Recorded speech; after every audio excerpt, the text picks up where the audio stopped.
थरपारकर ज़िले की पुलिस में भर्ती थियल 148 एहलकारनि खे 3 साल मुकम्मल थियण ते तरबियत मुकम्मल थियण ते टेस्ट वरिती वई।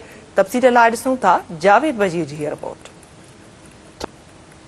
थरपारकर पुलिस पारां 3 साल अॻु भर्ती थियल पुलिस एहलकारनि खां प्रमोशन करण लाइ टेस्ट वरिती वई। टेस्ट 3 ॾींहं जारी रही। टेस्ट में शामिल 148 पुलिस एहलकारनि मां पास थींदड़नि खे तरक़ी ॾेई मुख़्तलिफ़ उहिदनि ते मुक़ररु कयो वेंदो। पुलिस एहलकारनि खे ड्रिल, पीटी परेड ऐं हथियारनि बाबति ॼाण ॾिनी वई। जनाब एसएसपी साहब थरपारकर मिस्टर शोभ मेमण साहब जिन जी हिदायतनि ते जेके बि कैंडिडेट आहिनि हिन जा 3 साल पूरा थियण खां पोइ अॼु पुलिस हेडक्वार्टर में A1 जा इम्तिहान जेके हिन जी तरक़ी जे लाइ मुक़ररु कयल आहिनि उन जो इहो असांजो प्रोग्राम रखियो आहे, जंहिंमें जनाब DSP साहब, माजिद साहब ऐं RI साहब ॿिया जेके बि आहिनि इहो तव्हांजे साम्हूं आहिनि। इहो प्रोग्राम जेको हले पियो A1 जो इम्तिहान ताकी हिन जी अॻिते इहो इम्तिहान पास कंदा हेड कांस्टेबल हिन मां थींदा, प्रमोशन जेके बि आहिनि सॼो हिन मां थींदो। A1 जा पेपर, B1 जा पेपर अॼु फाइनल पेपर आहिनि।